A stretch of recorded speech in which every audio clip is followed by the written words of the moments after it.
SecOps, one of the latest buzzwords like cloud, big data, AI, and IoT. But what does it mean? And even more importantly, why do I care? You should care if you have what we at Online call a SecOps gap. What is a SecOps gap, you ask? Well, it really falls between two important roles in an organization: the Chief Information Security Officer and the VP of Information Technology. On one side, you have the CISO, who is all about keeping things secure. And on the flip side, the VP of IT is all about keeping the business running. When these two roles clash, say when the CISO doesn't want to let a change go out into production, and the VP of IT needs to stabilize operations, we have the SecOps gap in action.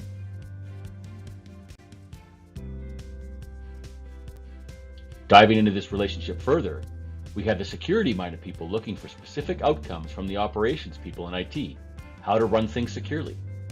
And the IT group needs to know what requirements the security group has for operations, long before it is about to be implemented in production. We believe the first step to bridging this gap is to pick a common language. We like using NIST, from the National Institute of Standards and Technology. And that allows us to focus in on a few common functions, from asset management to secure configuration management to monitoring to patching, all aligned to the 5 NIST functions: identify, protect, detect, respond, and recover.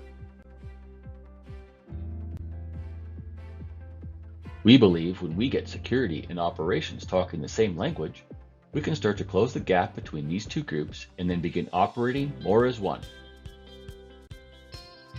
Now, looking at these common functions, we can lay out how we like to use BMC tools to build that converged SecOps capability in an organization.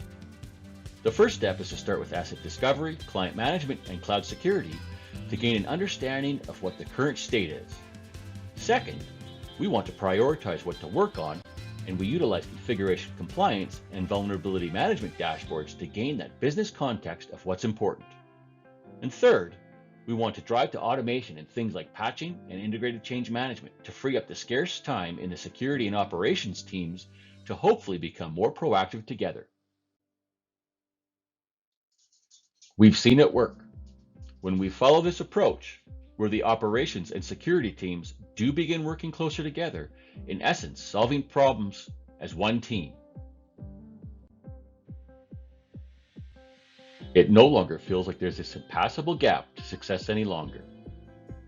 If this makes sense to you and you want to learn more about how we at Online achieve these outcomes, please come check out our resource center in our virtual booth at Exchange and reach out to chat with any of the onliners here.